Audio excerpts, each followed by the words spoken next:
മനുഷ്യ രക്ഷയ്ക്ക് വേണ്ടിയാണ് രക്ഷകൻ കടന്നു വരുന്നത്. രക്ഷകൻ കടന്നു വരുമ്പോൾ രക്ഷകനെ നമ്മെ രക്ഷിക്കുവാൻ ആരെ കൊണ്ട് സാധിക്കും നമ്മൾ ആദ്യം നോക്കണം. മനുഷ്യനെ രക്ഷിക്കാൻ പോവുകയാണ്. നമ്മൾ ആദ്യം പഠിച്ചു, ദൈവരാജ്യം എന്ന വിഷയത്തിൽ നമ്മൾ പഠിച്ചു, മനുഷ്യന് രക്ഷ നഷ്ടപ്പെട്ടു പോയി. അപ്പോൾ രക്ഷകൻ വരണം. അപ്പോൾ രക്ഷകൻ എന്ത് ചെയ്യണം നമ്മൾ വിചിന്തനം ചെയ്യാം. എപ്പോഴാണ് മനുഷ്യകുലത്തേക്ക് പാപം കടന്നു വന്നത്? ദൈവത്തിന്റെ ശരിയല്ല എൻ്റെ ശരി എന്ന് പറഞ്ഞുകൊണ്ട്, ദൈവത്തിന്റെ ഇഷ്ടമല്ല എൻ്റെ ഇഷ്ടം നിറവേറണം എന്ന് പറഞ്ഞുകൊണ്ട് ഒരു മനുഷ്യൻ സ്വന്തം ഇഷ്ടം ചെയ്തു കഴിഞ്ഞപ്പോഴാണ് പാപം കടന്നു വരുന്നത്. അപ്പൊ തിരിച്ച് രക്ഷ കടന്നു വരണമെങ്കിൽ എന്ത് വേണം? ഏതെങ്കിലും ഒരു മനുഷ്യൻ എന്തു പറയണം? ദൈവത്തിന്റെ ഇഷ്ടം മാത്രമാണ് ശരി എന്ന് പറഞ്ഞാൽ രക്ഷ അതുപോലെ കടന്നു വരും. ഹല്ലേലൂയ. ഒന്നാമത്തെ കാര്യം, മനുഷ്യനായിരിക്കണം ഇത് ചെയ്യേണ്ടത്. രണ്ടാമത്തെ കാര്യം, അധികാരം പിശാചിന് തിരിച്ചു പിടിക്കണം. മൂന്നാമത്തെ കാര്യം, മരണത്തെ തോൽപ്പിക്കണം. നാലാമത്തത്, പരിശുദ്ധാത്മാവിനെ തരണം. ഇതാണ് രക്ഷകൻ ചെയ്യേണ്ട പ്രധാനപ്പെട്ട വസ്തുതകൾ. Hallelujah, hallelujah. അപ്പൊ ആരാണ് രക്ഷിക്കേണ്ടത്? മനുഷ്യനാണ് രക്ഷിക്കേണ്ടത്. അപ്പോൾ മനുഷ്യൻ നമ്മെ രക്ഷിക്കണമെങ്കിൽ ഏതെങ്കിലും മനുഷ്യനെ കൊണ്ട് ഇത് സാധിക്കൂ? സാധിക്കുകയില്ല.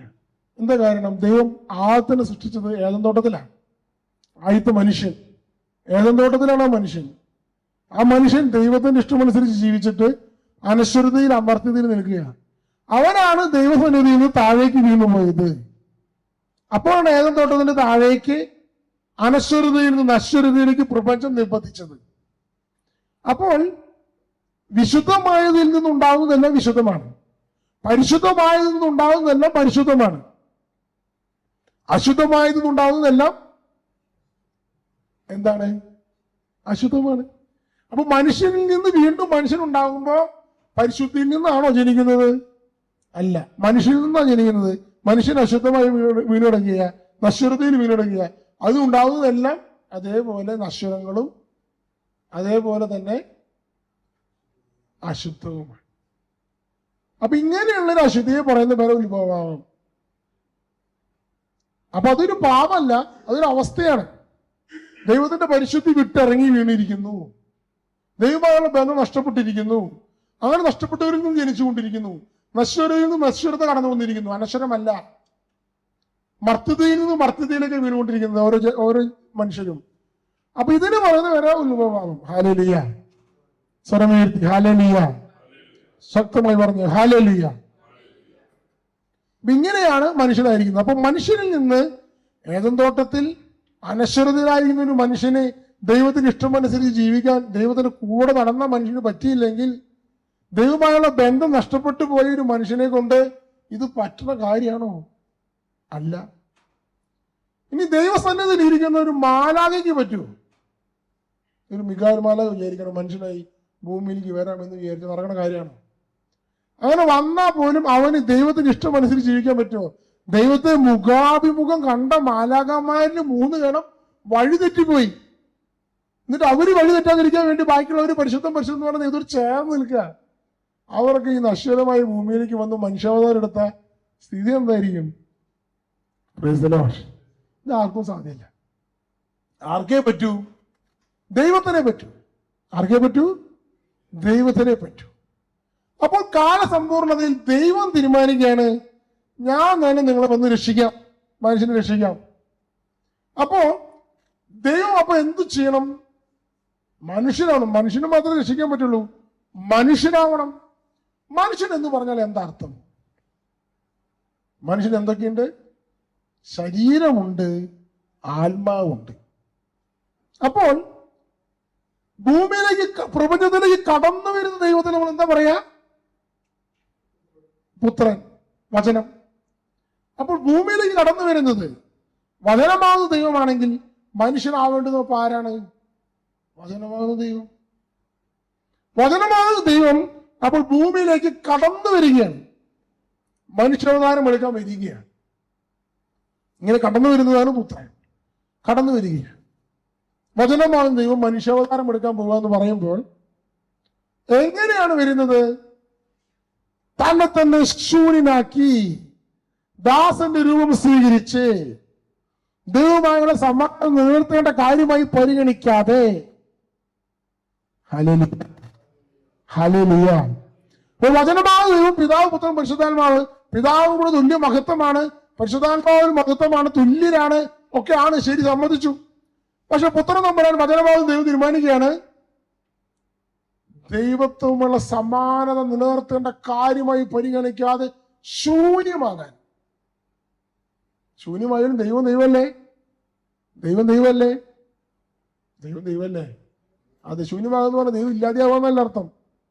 ദൈവത്തിന്റെ സകല മഹത്വങ്ങളും സറണ്ടർ ചെയ്യാൻ പോവുക, മനുഷ്യനാവാൻ പോവുക എന്ന് തീരുമാനിക്കുക.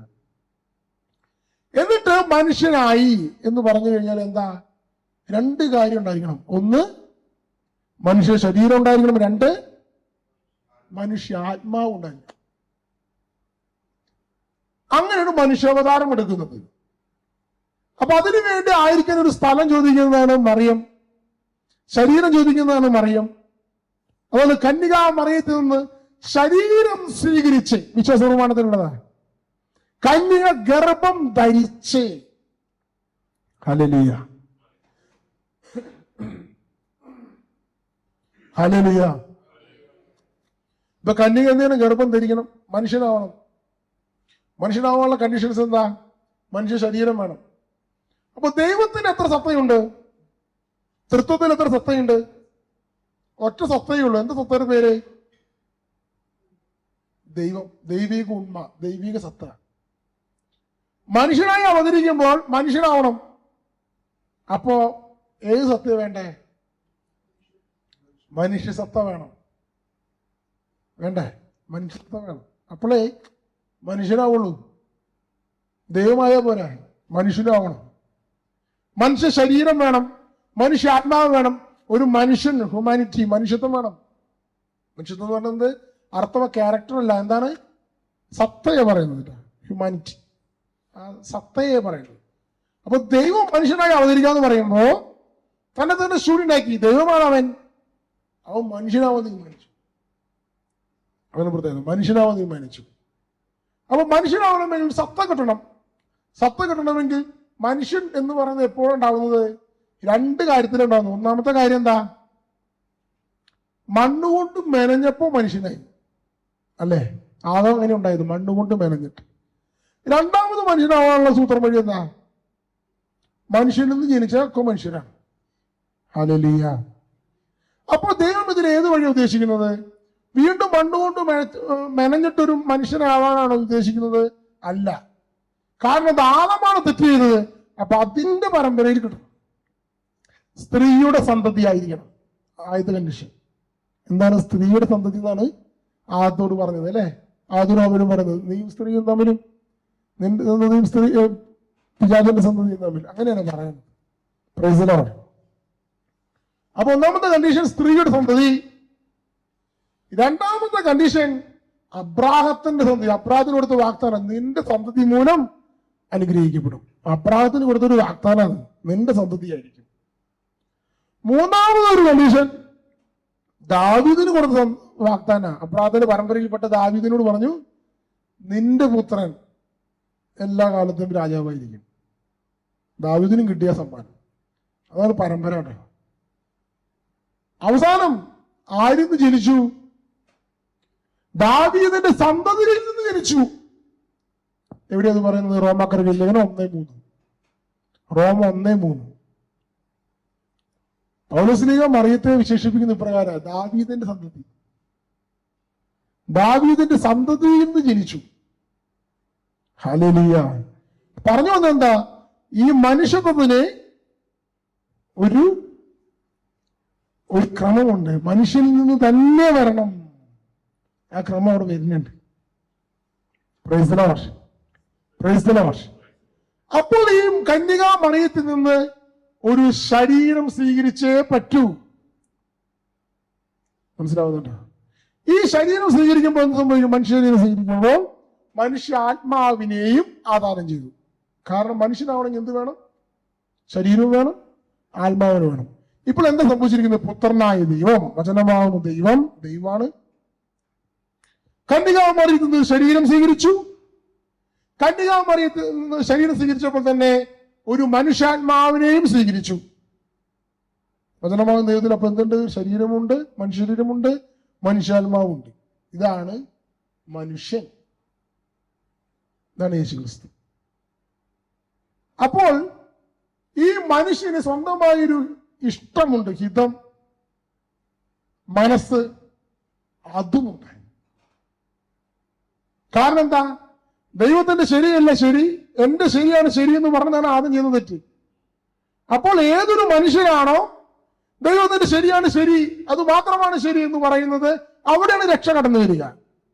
അപ്പൊ അതിനുവേണ്ടി എന്ത് വേണം? മനുഷ്യനെ ഒരു പൂർണ്ണ മനുഷ്യനായിരിക്കണം. യേശുക്രിസ്തു പൂർണ്ണ മനുഷ്യനെന്ന് പറയുമ്പോൾ മനുഷ്യ ശരീരവും മനുഷ്യാത്മാവും മനുഷ്യന്റെ ഒരു മനസ്സുമുണ്ട്. ഇതാണ് ഒരു പോയിന്റ്. ആ മനുഷ്യൻ ദൈവമാണോ? ദൈവമാണ്. വചനമാണോ? വചനമാണ്.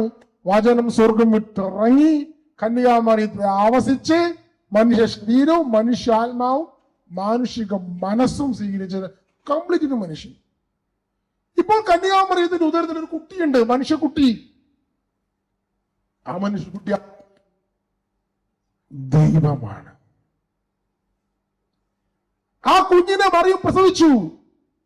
ആ മനുഷ്യ കുഞ്ഞ് ആരാണ്? ദൈവമാണ്.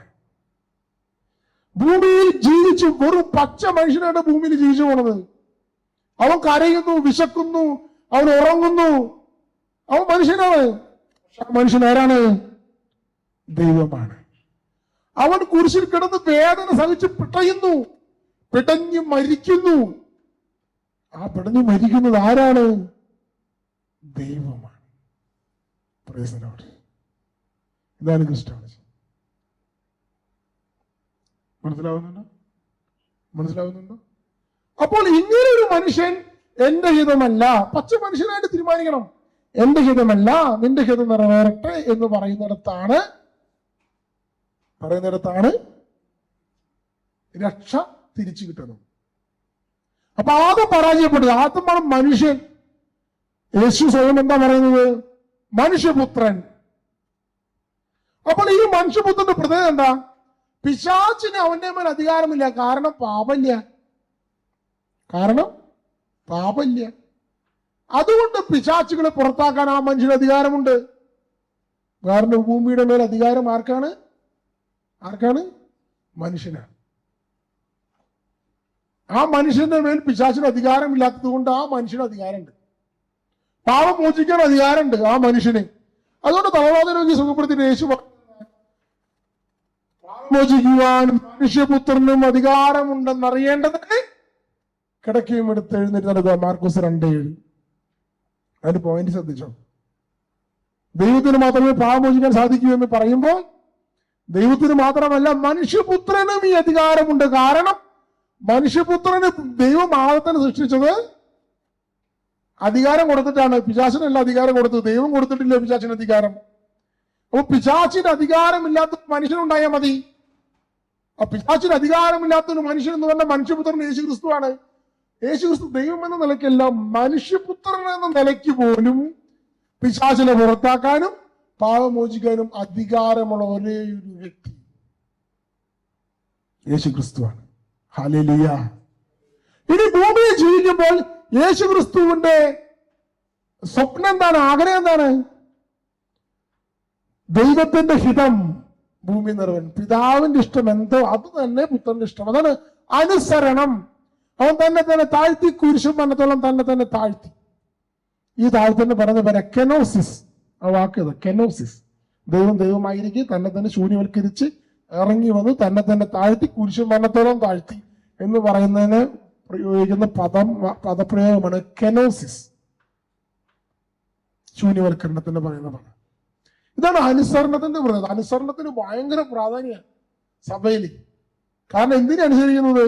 ദൈവത്തിന്റെ ഇഷ്ടത്തോട് യെസ് ലോഡ് പറയണതാണ് മനുഷ്യരക്ഷയുടെ അടിസ്ഥാനം. ഇതാണ് യേശുക്രിസ്തു ചെയ്ത പ്രവൃത്തി. അപ്പൊ ആദ്യം മുതലേ ഇപ്പൊ യേശുക്രിസ്തു ദൈവമാണോ? യേശുക്രിസ്തു ദൈവമാണോ?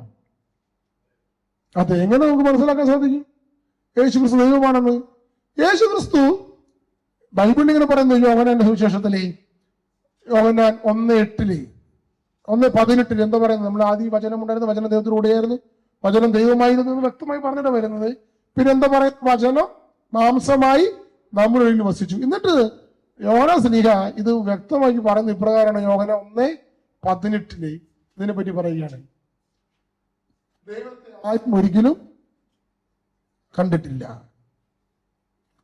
പിതാവുമായി ഗാഢബന്ധം പുലർത്തുന്ന ദൈവം തന്നെയായ ഏകജാതനാണ് അവിടുത്തെ വെളിപ്പെടുത്തിയത്. ഹല്ലേലൂയ. യേശു ദൈവമാണെന്ന് ബൈബിളിൽ പറയുന്ന പദം. പിതാവുമായി ഗാഢബന്ധം പുലർത്തുന്ന ദൈവം തന്നെയായ ഏകജാതനാണ് അവിടുത്തെ വെളിപ്പെടുത്തിയത്. അപ്പൊ ദൈവത്തെ ആരും കാണാൻ പറ്റുന്നില്ല എന്ന് ഞാൻ മുമ്പ് പറഞ്ഞല്ലോ, അല്ലേ? പിതാവായി ദൈവത്തിന് അറിഞ്ഞ് കാണാൻ പറ്റുന്നില്ല എന്ന കാര്യം പറഞ്ഞല്ലോ. അപ്പൊ നമ്മൾ ദൈവത്തെ കണ്ടുമുട്ടുക എന്ന് പറഞ്ഞാൽ പുത്രനെ കണ്ടുമുട്ടുക, അതിനപ്പുറത്തേക്കല്ല. പുത്രൻ വരെ, പുത്രനും പിതാവുമായി ബന്ധത്തിൽ നമ്മൾ പുത്രനെ കണ്ടെത്തുന്നു. ഇതാണ് പിതാവുമായി ഗാഢബന്ധം പുലർത്തുന്ന ദൈവത്തെ ആരും ഒരിക്കലും കണ്ടിട്ടില്ല, പിതാവുമായി ഗാഢബന്ധം പുലർത്തുന്ന ദൈവം തന്നെയായ ഏകജാതനാണ് അവിടുത്തെ വെളിപ്പെടുത്തിയത്.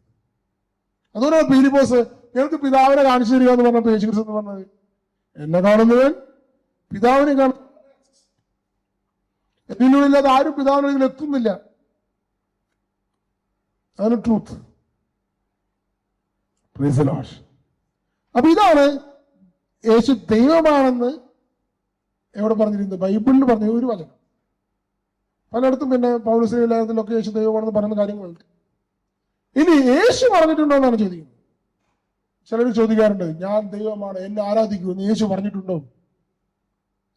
ഞാൻ നിങ്ങളോട് പറയാണ്, ഞാൻ ദൈവമാണ്, നിങ്ങൾ എന്നെ ആരാധിക്കൂ എന്ന് പറഞ്ഞു കഴിഞ്ഞാൽ നിങ്ങൾക്ക് എത്ര ദൈവമായി? യേശു ഒരു ദൈവം, പിന്നെ ഞാനൊരു ദൈവം, അങ്ങനെയായി മാറില്ലേ? അപ്പൊ ഞാൻ നിങ്ങൾ പറയണം, ഞാനാണ് യേശു, എന്നെ ആരാധിക്കുന്നു പറഞ്ഞാൽ നിങ്ങൾക്ക് എപ്പോൾ എത്ര ദൈവമായി? മറ്റു ദൈവമല്ല, യേശുവിനെ ഞാനാണ് സ്വയം പറയാൻ. അപ്പൊ ഞാനാണ് യേശു, എന്നെ ആരാധിക്കുന്നു എന്ന് ഞാൻ പറഞ്ഞു കഴിഞ്ഞാൽ ഞാൻ ദൈവമാണെന്ന് പറഞ്ഞോ എന്നാണ് അർത്ഥം, അല്ല എന്നാണ് അർത്ഥം? ദൈവമാണെന്ന് പറഞ്ഞു എന്ന് അർത്ഥം, അല്ലേ? അപ്പൊ യഹൂദന്മാരെ സംബന്ധിച്ചിടത്തോളം അഭിപ്രകാരമാണ്, യാഹുവേ, ഞാൻ തന്നെ.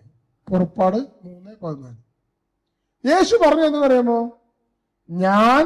ഞാൻ തന്നെ എന്ന് നിങ്ങൾ വിശ്വസിക്കുന്നില്ലെങ്കിൽ നിങ്ങൾ നിങ്ങളുടെ പാപങ്ങളിൽ മരിക്കും എന്ന് പറഞ്ഞ എന്താ അർത്ഥം?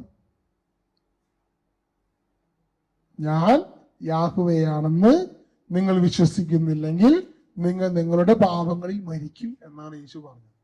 യോഹന്നാൻ 8:24. യോഹന്നാൻ 8:24. 8:28 ആ വചനം വീണ്ടും ആവർത്തിക്കുന്നു.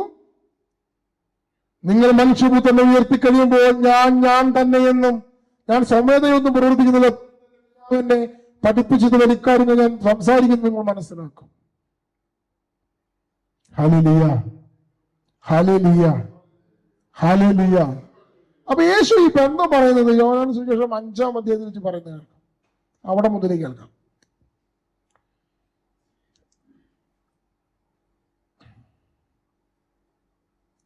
സാപത്തിൽ ഇപ്രകാരം പ്രവർത്തിച്ചതിനാൽ യഹൂദർ യേശുവിനെ ദീക്ഷിച്ചു. യോഹന്നാൻ 5:16. യേശു അവരോട് പറഞ്ഞു, എന്റെ പിതാവ് ഇപ്പോഴും പ്രവർത്തനം വരുന്നതിനാണ്, ഞാനും പ്രവർത്തിക്കുന്നു എന്ന് പറഞ്ഞാൽ പിതാവായ ദൈവം സാപത്ത് ദിവസം പരിപാലനം ചെയ്യുന്നുണ്ടെന്നാണ് പറയുന്നത്. പ്രപഞ്ചത്തെ പരിപാലിക്കുന്നു. അതുപോലെ ഞാനും പ്രവർത്തിക്കുന്നു എന്ന് പറയുമ്പോൾ യേശും അതുപോലെ പരിപാലിക്കുന്നു എന്നാണ് പറയുന്നത്. തന്മൂലം അവനെ വധിക്കുവാൻ അവർ യഹൂദർ കൂടുതലായി പരിശ്രമിച്ചു. കാരണം അവൻ സാപത്ത് ലംഘിക്കുക മാത്രമല്ല, തന്നെ ദൈവതുല്യനാക്കിക്കൊണ്ട് ദൈവത്തെ തന്റെ പിതാവ് എന്ന് വിളിച്ചു. അപ്പൊ യേശു പറയുകയാണ്, പിതാവ് പ്രവർത്തന നിരതനാണ്, ഞാനും പ്രവർത്തന നിരതനാണെന്ന് പറഞ്ഞപ്പോ പോയിന്റ് അവർക്ക് ക്ലിയറായി. ദൈവം പറഞ്ഞത് നിസാര കാര്യമില്ല, ദൈവമാണെന്നാ പറഞ്ഞേന്ന്. പിന്നെ അവിടെ നിന്ന് അങ്ങോട്ട് പുത്രന്റെ അധികാരം പറയാം. ആ വചനം തൊട്ട് വായിക്കണം. യേശു പറഞ്ഞു, സത്യസത്യമായി ഞാൻ നിങ്ങളോട് പറയുന്നു, പിതാവ് ചെയ്ത് കാണുന്നതല്ലാതെ പുത്രന് സ്വന്തം ഇഷ്ടമനുസരിച്ച് ഒന്നും പ്രവർത്തിക്കാൻ സാധിക്കുകയില്ല. പിതാവ് എന്ത് ചെയ്യുന്നു അത് കാണുകയല്ലാതെ ചെയ്ത് കാണുന്നല്ലാതെ പുത്രന് സ്വന്തം ഇഷ്ടമനുസരിച്ച് ഒന്നും പ്രവർത്തിക്കാൻ സാധിക്കുകയില്ല. എന്നാൽ പിതാവ് ചെയ്യുന്നതെല്ലാം അപ്രകാരം തന്നെ പുത്രനും ചെയ്യുന്നു. പോയിന്റ് കണ്ടോ?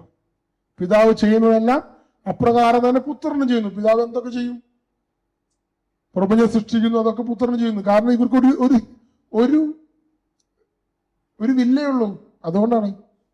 എന്നാൽ പിതാവ് പുത്രനെ സ്നേഹിക്കും, താൻ ചെയ്യുന്നതെല്ലാം അവനെ കാണിക്കുകയും ചെയ്യുന്നു. നിങ്ങൾ വിസ്മയിക്കത്തക്ക വിധം ഇവയേക്കാൾ വലിയ പ്രവർത്തികളും അവിടുന്ന് അവനെ കാണിക്കും. അടുത്തത്, പിതാവ് മരിച്ചവരെ എഴുന്നേൽപ്പിച്ച് അവർക്ക് ജീവൻ നൽകുന്ന പോലെ പുത്രനും താൻ ഇച്ഛിക്കുന്നവർക്ക് ജീവൻ നൽകുന്നു. തന്റെ ദൈവത്താണ് യേശു പറയുന്നത്. പിതാവ് എങ്ങനെയാണോ പുത്രൻ മരിച്ചവരെ ഏൽപ്പിക്കുന്നത് അതുപോലെ ഞാൻ ഏൽപ്പിക്കുന്നു. അതുപോലെ കഴിവുണ്ട്, ദൈവമാണ്. പിതാവ് ആരെയും വിധിക്കുന്നില്ല, വിധി മുഴുവൻ അവിടുന്ന് പുത്രനെ ഏൽപ്പിച്ചിരിക്കുന്നു. എന്താ കാരണം? നമ്മൾ വിധിക്കാൻ വരുന്നത് യേശുക്രിസ്തുവാണ്. യേശുക്രിസ്തു മനുഷ്യനായി ഭൂമിയിൽ ജീവിച്ച് കാണിച്ചു എന്നുള്ള വ്യക്തിയാണ്. അപ്പൊ നമ്മൾ ദൈവത്തിന്റെ അടുത്ത് പറയണേ, എന്നെ കൊണ്ടൊന്നും പറ്റില്ല, മനുഷ്യനായിട്ട് സൃഷ്ടിച്ച കാരണം എനിക്ക് ഇത് ചെയ്യാൻ പറ്റാഞ്ഞത് എന്ന് പറയുമ്പോൾ യേശുക്രിസ്തു പറയും, ഞാനെന്നല്ല വിധിക്കുന്നത്, ഞാൻ എന്തൊക്കെ ചെയ്ത് കാണിച്ചുള്ള വ്യക്തിയാ യേശുക്രിസ്തു എന്നാ മനുഷ്യൻ പറയും. മനുഷ്യൻ അതുകൊണ്ട് വിധി മുഴുവൻ പുത്രനെ ഏൽപ്പിച്ചിരിക്കുക. പിതാവിനെ ആദരിക്കുന്നത് പോലെ തന്നെ എല്ലാവരും പുത്രനെ ആദരിക്കേണ്ടതിനാണ് ഇത്. പിതാവായ ദൈവത്തെ നമ്മൾ എങ്ങനെയാണ് ആദരിക്കുന്നത്? ആരാധിച്ച്. അതുപോലെ എന്ത് ചെയ്യണം? പിതാവിനെ ആദരിക്കുന്ന പോലെ തന്നെ പുത്രനെയും ആദരിക്കണം. ഇതുപോലെ പറഞ്ഞ പോലെ എന്നെ ആരാധിക്കൂ എന്ന് യേശുക്രിസ്തു ഇങ്ങനെയൊക്കെ പറഞ്ഞ പോലെ യഹൂദന്മാരോട്. ഇന്ത്യയിലല്ല, ഇസ്രായേലിലാണ്. അവിടെ ദൈവമാണ് എന്നെ ആരാധിക്കുന്നത് പറഞ്ഞ് കല്ലെറിഞ്ഞു കൊല്ലും. ആ ലെവലിലെ കാര്യങ്ങള് അവിടെ പറയാ, പിതാവിനെ ആദരിക്കണ പോലെ പുത്രനെയും ആദരിക്കണം എന്ന് പറയുമ്പോൾ യേശു അവിടെ ഡിബേറ്റ് ചെയ്യാണ് യഹൂദന്മാരോട്, തർക്കിക്കുകയാണ്. ഇനി അടുത്തത് 25-ാമത്തെ വാക്യം. സത്യസത്യമായി എന്നോട് പറയുന്നു, മരിച്ചവർ ദൈവപുത്രന്റെ സ്വരം ശ്രവിക്കുന്ന സമയം വരുന്നു, അല്ലാതെ വന്നു കഴിഞ്ഞു. യേശുവിന്റെ കുരിശുമരണത്തെ പറ്റി പറയാമോ? എന്നാൽ പിതാവ് തന്നെ തന്നെ ജീവനുള്ളതുപോലെ പുത്രനും തന്നെ തന്നെ ജീവനുണ്ടാകാൻ അവിടുന്ന് വരം നൽകിയിരിക്കുന്നു. ഇനി 30-ാമത്തെ വാക്യം. സ്വമേധയാ ഒന്നും ചെയ്യാൻ എനിക്ക് സാധിക്കുന്നില്ല, ഞാൻ ശ്രവിക്കുന്നത് പോലെ ഞാൻ വിധിക്കുന്നു. എന്റെ വിധി നീതിപൂർവകമാണ്, കാരണം എന്റെ ഇഷ്ടമല്ല, എന്നെ അയച്ചവന്റെ ഇഷ്ടമാണ് ഞാൻ അന്വേഷിക്കുന്നത്. എന്താ പറഞ്ഞതിന്റെ അർത്ഥം? മനുഷ്യനായ യേശുക്രിസ്തുവിന്റെ ഇഷ്ടങ്ങൾ മുഴുവൻ എന്താ? പിതാവിന്റെ ഇഷ്ടങ്ങളുമായി ഒന്നാണ്. അതാണ് യേശുക്രിസ്തു രക്ഷാകർമ്മത്തിന് വേണ്ടി ഭൂമിയിൽ ചെയ്യുന്നത്. അപ്പൊ യേശുക്രിസ്തു എന്ന് പറയുന്ന ഒരു മനുഷ്യനുണ്ട്, അവനൊരു മാനുഷിക മനസ്സുണ്ട്. ആ മനസ്സ് ദൈവിക മനസ്സുമായി അനുരൂപപ്പെട്ടിട്ടിരിക്കുക. അതാണ് യേശുവിന്റെ പ്രാർത്ഥന. യേശു പ്രാർത്ഥിക്കാൻ മലയിൽ കയറി പ്രാർത്ഥിച്ചു, ദൈവം നേരെ പ്രാർത്ഥിക്കണേ. യേശുക്രിസ്തുവിൽ ഒരു മനുഷ്യനുണ്ട്, ആ മനുഷ്യൻ ദൈവവുമായി ഐക്യപ്പെടുകയാണ്. അതാണ് പ്രാർത്ഥന. നമുക്കുള്ള മാതൃകയും കൂടിയാണ്. അവന്റെ സ്വഭാവം, അവന്റെ പ്രാർത്ഥന എന്താണെന്നറിയാൻ വേണ്ടി 3 പേര് അവന്റെ കൂടെ ചെന്നു. എങ്ങോട്ടാ ചെന്നത്? താബോർ മലയുടെ മുകളിലേക്ക്. അവിടെ ചെന്നപ്പോ രംഗമാണ്. അവന്റെ പ്രാർത്ഥന ഒരു 3 പേര് ശരിക്കും കണ്ടത് അപ്പോഴാണ്. അവൻ പുത്രന്റെ മഹത്വത്തിലേക്ക് അങ്ങോട്ട് പ്രവേശിച്ച് സ്വർഗം താഴ്ന്ന് ഇറങ്ങി വന്നു. അത് വിശുദ്ധാത്മാക്കൾ വരെ വന്നു. വിശുദ്ധരാവോട് സംസാരിക്കുക, മോശയും ഏലിയായി. ഇതാണ് കർത്താവിന്റെ പ്രാർത്ഥന. ഹല്ലേലൂയ. അപ്പോൾ യേശുക്രിസ്തു ദൈവമാണെങ്കിലും പ്രാർത്ഥിക്കേണ്ട ആവശ്യമുണ്ടോ? അവരിലൊരു മനുഷ്യനുള്ളത് കൊണ്ട് ആ മനുഷ്യൻ ദൈവവുമായി ഒന്നായി ചേരുന്നതിന് വേണ്ടി പ്രാർത്ഥിക്കണം. ഹൈപ്പോസ്റ്റാറ്റിക് യൂണിയനാണ് എങ്കിലും അതൊരു മനുഷ്യൻ എന്ന രീതിയിൽ ദൈവം യേശുക്രിസ്തു ചെയ്യുന്ന പ്രവൃത്തി. ഇത്രയും ക്ലിയർ ആയല്ലോ? ഏത് യേശുക്രിസ്തു പ്രാർത്ഥിക്കുന്നത്, യേശുക്രിസ്തു ഒരു മാനുഷിക മനസ്സുണ്ട്, അത് ദൈവിക മനസ്സുമായി അനുരൂപപ്പെടണം. അതാണ് പ്രാർത്ഥന. എന്താണ് പ്രാർത്ഥന? ദൈവമായ സംസാരമാണ് പ്രാർത്ഥന. മറ്റു മതങ്ങളെ സംബന്ധിച്ചുള്ള പ്രാർത്ഥന എന്ന് പറയുന്നത് യാചന മാത്രമാണ്. അതുകൊണ്ടാണ് യേശുക്രിസ്തു പ്രാർത്ഥിക്കുന്നല്ലോ എന്ന് പറയുമ്പോൾ എന്തോ ഒരു അപഞ്ജമുള്ളത് പോലെ തോന്നുന്നു. പക്ഷെ യേശുവിന്റെ പ്രാർത്ഥന എന്ന് പറഞ്ഞാൽ പിതാവുമായി ഒന്നായിട്ട് ഇരിക്കലാണ്. പിതാവ് പുത്രനും പരിശുദ്ധാത്മാവിനെയും ആ ഒന്നാകൽ, ആ മനുഷ്യന്റെ ശരീരവും മാനുഷിക മനസ്സും കൂടി ഒന്നായിട്ട് ഇരിക്കുന്ന ആ ഒരു സംഭവത്തെ പറയുന്ന പേരാണ് പ്രാർത്ഥന. അതാണ് താബോർ മലയിൽ നമുക്ക് കാണുന്നത്. ഇവൻ എന്റെ പ്രിയപുത്രൻ, ഇവനെ നിങ്ങൾ ശ്രവിക്കുവിൻ. യേശുക്രിസ്തു ദൈവിക മഹത്വത്തിലേക്ക് പ്രവേശിച്ചു. ഗെത്സമേൻ തോട്ടത്തിൽ യേശു പ്രാർത്ഥിക്കുമ്പോൾ മാലാഖമാർ എടുത്തു വരുന്നത്. ഇത് രണ്ട് ശിഷ്യന്മാർ കാണുന്നത് പ്രാർത്ഥന. വിജയനത്തിലുള്ള രണ്ട് പ്രാർത്ഥനകൾ കാണുന്നത്. താബോർ മലയിൽ പ്രാർത്ഥിക്കുമ്പോൾ അവനടുത്ത് മോശയും ഏലിയായും വരികയാണ്. അവരോട് യേശു പറയുകയാണ്, ജെറുസലേമിലേക്കുള്ള കടന്നു പോകാൻ എന്ന് പറഞ്ഞ എന്താ? കുരിശുമരണം. ആരോടാ പറയുന്നത്? യേശു ക്രിസ്തു മോശയോടും ഏലിയായോടും. വിശുദ്ധന്മാരോട് പ്രാർത്ഥിക്കാൻ പാടും? യേശു പ്രാർത്ഥിച്ചിട്ടുണ്ട് വിശുദ്ധന്മാരോട്, മോശയോടും ഏലിയായോടും കുരിശുമരണത്തെ പറ്റി സംസാരിച്ചു. കാരണം സ്വർഗവുമായുള്ള ബന്ധമാണ് പ്രാർത്ഥന. അല്ലാതെ ഞാനും ദൈവവും മാത്രം തമ്മിലുള്ള ബന്ധമല്ല. സ്വർഗഭൂമിയിലേക്ക് ഇറങ്ങി വരുന്നതാണ് പ്രാർത്ഥന. ഞാൻ സ്വർഗവുമായി ബന്ധപ്പെടുന്നതാണ് പ്രാർത്ഥന. സ്വർഗത്തിൽ എല്ലാവരും ഉണ്ടെന്നേ, വിശുദ്ധരും മാലാഖമാരും ഒക്കെ ഉണ്ട്. നമ്മുടെ പ്രാർത്ഥന സ്വർഗീയമാകുമ്പോൾ അവരൊക്കെ വരും. അവരുടെ ഐക്യത്തിൽ ഒന്നാമനാണ് പ്രാർത്ഥന. നമ്മൾ യാചന മാത്രമായതുകൊണ്ട് നമ്മുടെ വിചാരം പ്രാർത്ഥന എന്ന് പറഞ്ഞു കഴിഞ്ഞാൽ യാചന മാത്രമാണ്. അപ്പൊ യാചിക്കുന്നവൻ പ്രാർത്ഥിക്കുന്നില്ല എന്നാണ്. പക്ഷെ ദൈവം നമ്മോട് പ്രാർത്ഥിക്കുന്നുണ്ട്, നമ്മുടെ അടുത്തേക്ക് വരുന്നുണ്ട്. ദൈവത്തിന്റെ പ്രാർത്ഥന ദൈവം നമ്മോട് പ്രാർത്ഥിക്കും, നമ്മൾ ദൈവത്തോട് പ്രാർത്ഥിക്കും, ഒന്നാകുന്നു, ഐക്യപ്പെടുന്നു. ഇതാണ് പ്രാർത്ഥന. Hallelujah, hallelujah. അപ്പൊ യേശുക്രിസ്തുവിന് പ്രാർത്ഥനയുണ്ട്, പിതാവുമായി ഐക്യപ്പെടലുണ്ട്. യേശുക്രിസ്തു പറയുന്ന വചനാണ്, സത്യം സത്യമായി ഞാൻ നിങ്ങളോട് പറയുന്നു. മത്തായി സുവിശേഷൻ അങ്ങനെ അവതരിപ്പിക്കുന്നത്. പ്രവാചകന്മാർ ആരും അങ്ങനെ പറഞ്ഞിട്ടില്ലേ. പ്രവാചകന്മാർ എന്താ പറയുന്നത്? കർത്താവ് അരുളി ചെയ്യുന്നു എന്ന് പറഞ്ഞുകൊണ്ട് അവര് മുഖവര് പറയാൻ. യേശുക്രിസ്തു കർത്താവ് അരുളി ചെയ്യുന്നു എന്ന് പറഞ്ഞാൽ ശരിയാവും? കാരണം എന്താ? കർത്താവാണ് ഈ പറയുന്നത്, ആ കർത്താവാണ് ഈ പറയുന്നത്. അതുകൊണ്ട് യേശു എന്ന് പറഞ്ഞു. കർത്താവ് അരുളി ചെയ്യുന്നു പറയില്ല, ഞാൻ പറയുന്നു. സത്യസത്യമായി ഞാൻ നിങ്ങളോട് പറയുന്നു, ഞാനാണ് ഈ പറയുന്നത്, ആ കർത്താവാണ് ഈ ഞാൻ തന്നെ എന്നുള്ള പദം ഉപയോഗിക്കുന്നത്. അതുകൊണ്ടാണ് അവിടെ കണ്ടിരുന്നു പറയുന്നത്. ഇവൻ അധികാരത്തോട് പ്രസംഗിക്കുന്നല്ലോ. ഈ ഞാൻ തന്നെ എന്നുള്ള അധികാരമാണ് പറയുന്നത്. Hallelujah, hallelujah.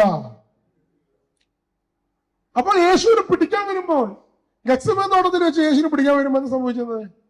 നിങ്ങൾ ആരന്വേഷിക്കുന്നു? നസ്രായനായ യേശുവിനെ. അത് ഞാൻ തന്നെ എന്ന് പറഞ്ഞ നിമിഷം അവർ തലയിട്ട് വീണു. എന്താ കാരണം? ഞാൻ തന്നെ എന്ന് പറഞ്ഞ ദൈവമാണെന്ന് ഈ പറഞ്ഞത്. ഞാൻ തന്നെ. അങ്ങനെ 2 പ്രാവശ്യം തലയിട്ട് വീണു. ശിഷ്യന്മാരാ ഗ്യാപ്പിലാണ് ഓടിപ്പോണത്. അതാണ് നമ്മൾ പറയുന്നത് സ്വയം ഏൽപ്പിച്ചു കൊടുക്കപ്പെട്ട രാത്രി. ഹല്ലേലൂയ. അപ്പൊ യേശു ദൈവമാണെന്ന് വളരെ സ്പഷ്ടമായി ഇപ്രകാരം പറയുന്നുണ്ട്. യാഹ്വയാണെന്ന് സ്പഷ്ടമായി പറയുന്നുണ്ട്. യേശു യഹൂദന്മാരോട് വാദിക്കുന്നുണ്ട്. അങ്ങനെ വാദിക്കുമ്പോൾ അവർ കണ്ടെറിയാൻ ശ്രമിക്കുന്നത്, ഞാൻ ലോകത്തിന്റെ പ്രകാശമാകുന്നു, ഞാനാകുന്നു ലോകത്തിന്റെ പ്രകാശം. ശരിക്കും അങ്ങനെയാണ്. ഞാനാകുന്നു ലോകത്തിന്റെ പ്രകാശം. എന്താ ഈ ലോകത്തിന്റെ പ്രകാശം എന്ന് ഉദ്ദേശിച്ചത്? പരിശുദ്ധ ദൈവരാജ്യത്തിന്റെ നിയമങ്ങൾ. ഞാനാകുന്നു വഴിയും സത്യവും ജീവനും.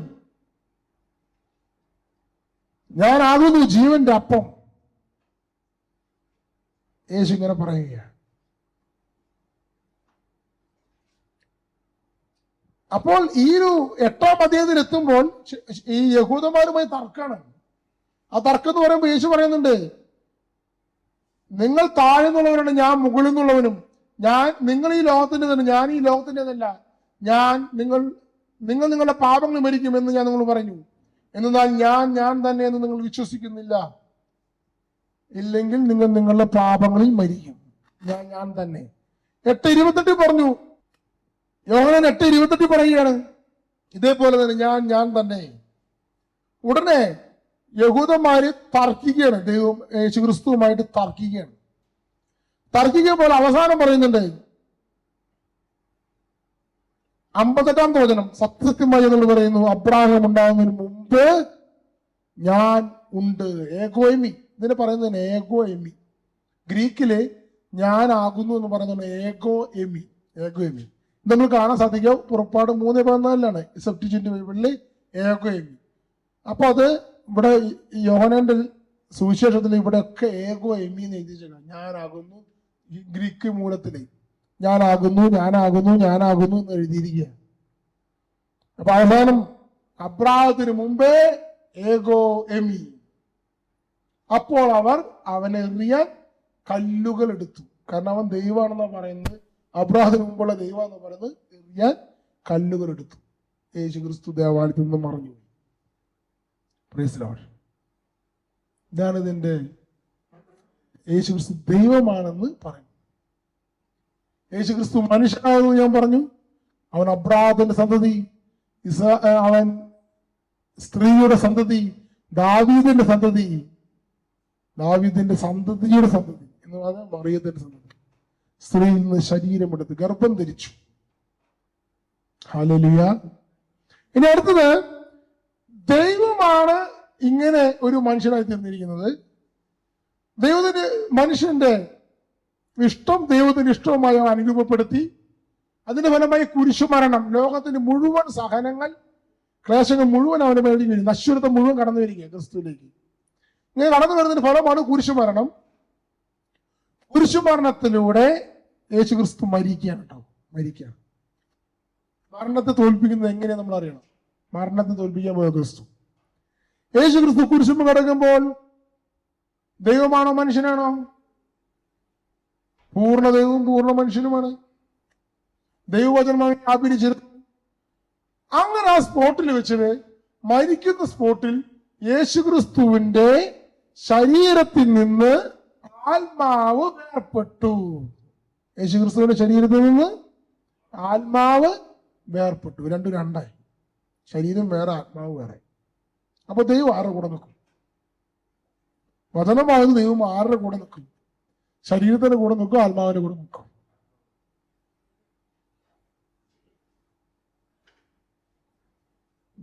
ദൈവമായതുകൊണ്ട് ശരീരത്തിനെയും വിട്ടുപിരിയുന്നില്ല, ആത്മാവിനെയും വിട്ടുപിരിയുന്നില്ല.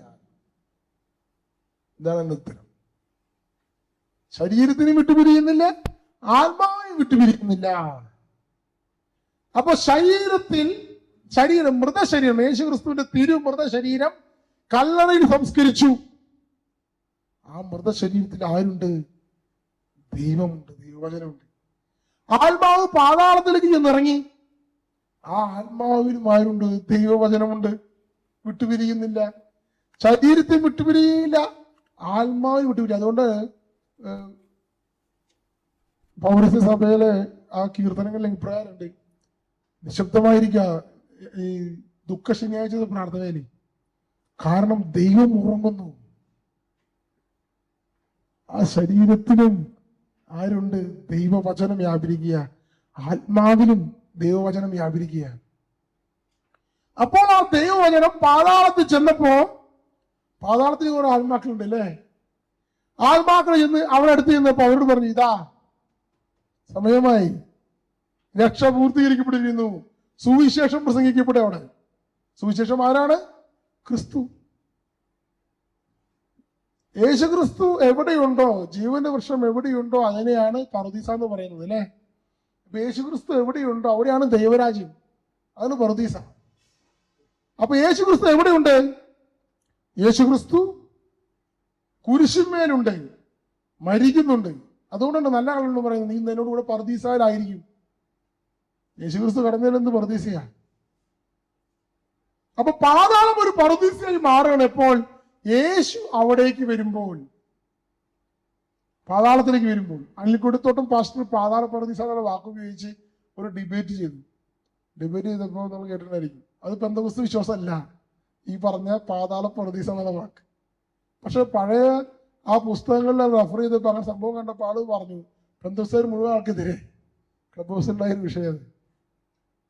നമ്മളത് ഏറ്റെടുത്തു. ഇതാ കാത്തലിക് വിശ്വാസം പറഞ്ഞിരിക്കുന്നത്. പാതാളത്തിലേക്ക് യേശു ക്രിസ്തു ഇറങ്ങി.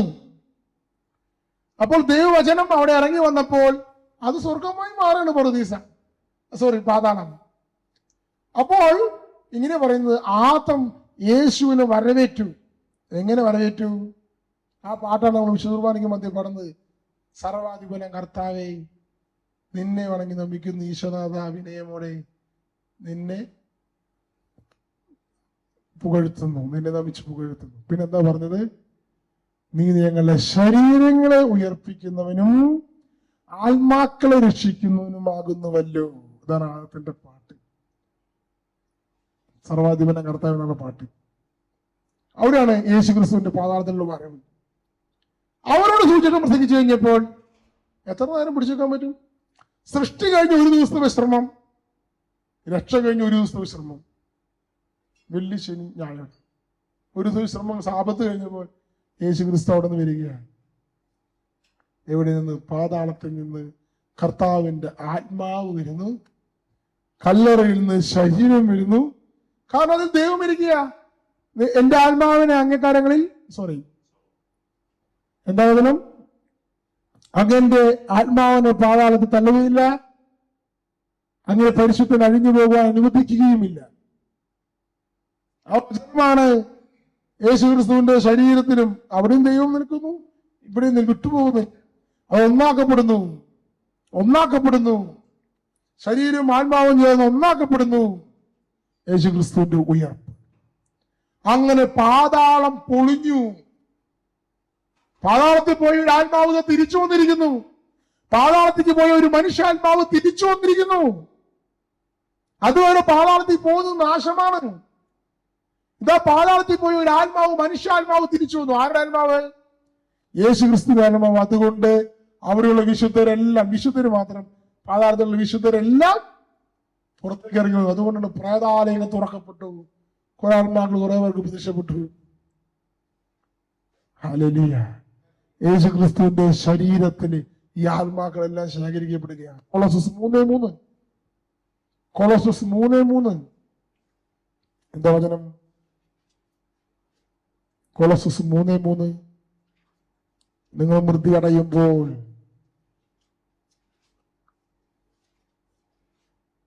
എന്നാൽ നിങ്ങൾ മൃതരായിരിക്കുന്നു, നിങ്ങളുടെ ജീവൻ ക്രിസ്തുവിനോടൊപ്പം ദൈവത്തിൽ നിഗൂഢമായി സ്ഥിതി ചെയ്യുന്നു. എന്താ വചനം? നിങ്ങൾ മൃതരായിരിക്കുന്നു. മരിച്ചു കഴിഞ്ഞാൽ എന്താ സംഭവിക്കുക? നിങ്ങളുടെ ജീവൻ, ആത്മാവ്, ജീവനും ആത്മാവിനും ഗ്രീക്കിലും ഒറ്റ വാക്കാം, ക്രിസ്തുവിനോടൊപ്പം ദൈവത്തിൽ നിഗൂഢമായി സ്ഥിതി ചെയ്യുന്നു. ഈ മനുഷ്യരീരത്തിലെ ഒരു മനുഷ്യശരീരമുണ്ട്. നമുക്ക് മരിച്ചു കഴിഞ്ഞാൽ ഈ ശരീരം വിട്ടുപോയാൽ സ്വർഗത്തിൽ ചെല്ലുമ്പോൾ വേറൊരു ശരീരമുണ്ട്. ആരുടെ ശരീരം? യേശു ക്രിസ്തുവിന്റെ ശരീരം. ഇപ്പൊ യേശു ക്രിസ്തു എന്റെ ഉള്ളിൽ വസിക്കുന്നെങ്കിൽ മരിച്ചതിന് ശേഷം എന്റെ ആത്മാവ് യേശു ക്രിസ്തുവിന്റെ ശരീരത്തിൽ വസിക്കും.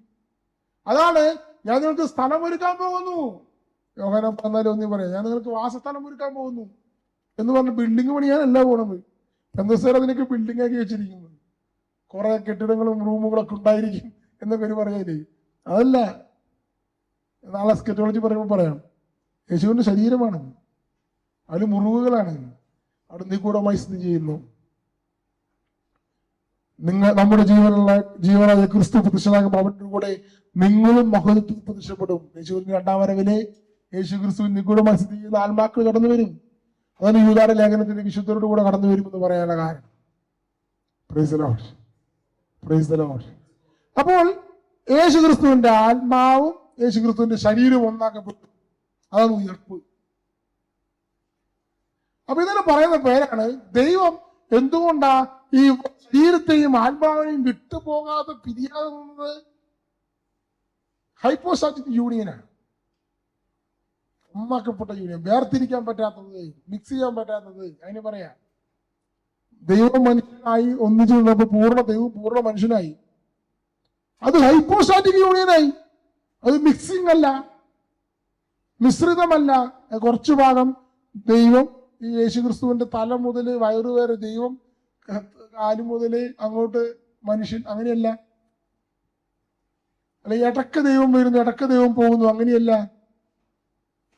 യേശു ക്രിസ്തു കുരിശുകൾ നടക്കുമ്പോൾ അത് ഇങ്ങനെയുള്ള ഹെരസികളുണ്ട്. യേശു ക്രിസ്തു ജനിക്കുമ്പോൾ ചെറിയ കുട്ടിയല്ലേ, അപ്പോൾ ദൈവത്തിന്റെ ആവശ്യമില്ല. ബാലനായ യേശു ദേവാലയത്തിൽ പഠിപ്പിക്കുമ്പോൾ അപ്പോൾ ദൈവം അതിൻ്റെ ഉള്ളിൽ കയറി വന്നു, പിന്നെ പോയി.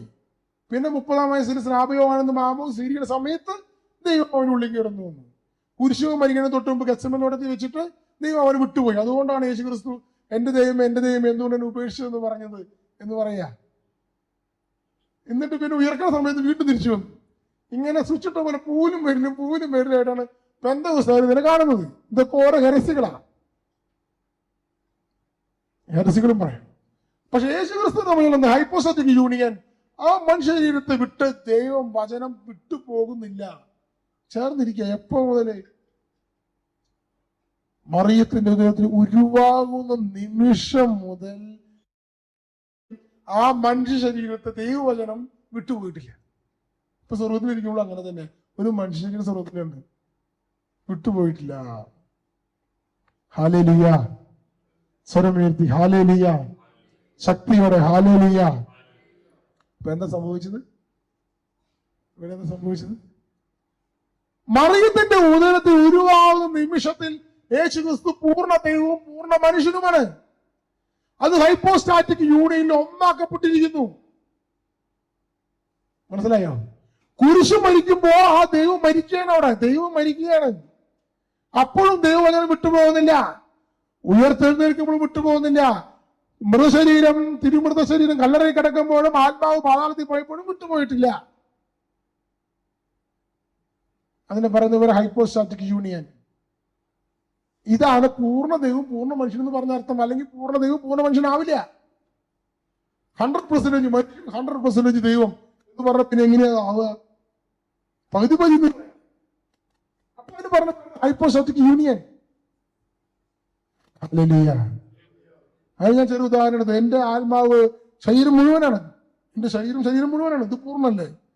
ശരീരം 100%, ആത്മാവ് 100%. Praise the Lord. Hypostatic union എന്ന് പറയും. അങ്ങനെയെങ്കിൽ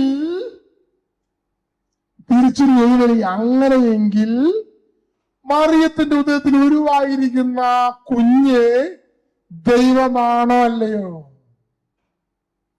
ദൈവമാണെങ്കിൽ അവൾ ഉദരത്തിൽ വഹിച്ചത് ദൈവത്തെയല്ലേ? അപ്പോൾ അവൾ പ്രസവിച്ചത് ദൈവത്തെയല്ലേ? അപ്പോൾ അവൾ ദൈവത്തിന്റെ അമ്മയല്ലേ? അവൾ ദൈവമാതാവല്ലേ? അതാണ് കർത്താവിന്റെ അമ്മ എന്റെ അടുക്ക വരുവാൻ ഞാൻ എത്ര ഭാഗ്യവതി എന്ന് എലിസബത്ത് ചോദിച്ചത്. യേശുക്രിസ്തുവിന്റെ ക്രിസ്റ്റോളജി ഇത് മനസ്സിലാക്കി കഴിഞ്ഞാൽ, ഈ ഹൈപ്പോസ്റ്റാറ്റിക് യൂണിയൻ പഠിച്ചു കഴിഞ്ഞാൽ, പിന്നെ സഭയിൽ എന്ത് സംഭവിച്ചെന്നറിയാമോ? സഭ പ്രഖ്യാപിച്ചു കഴിഞ്ഞപ്പോൾ, കാൽസിനോട് സൂനോസിന് പ്രഖ്യാപിച്ചു കഴിഞ്ഞപ്പോൾ, എഫെസസ് സൂനോസിന് പ്രഖ്യാപിച്ചു കഴിഞ്ഞപ്പോൾ, അവിടം തൊട്ട് മറ്റൊരു ദൈവശാസ്ത്ര മേഖല സഭയിൽ തനിയെ തുറക്കുകയാണ്. അത് വിശ്വസിക്കും. അങ്ങനെ ക്രിസ്റ്റോളജി വിശ്വസിക്കണമെങ്കിൽ അടുത്ത ദൈവശാസ്ത്ര മേഖല വിശ്വസിച്ചു. ദൈവശാസ്ത്ര മേഖല എന്താണ്? മരിയോളജി.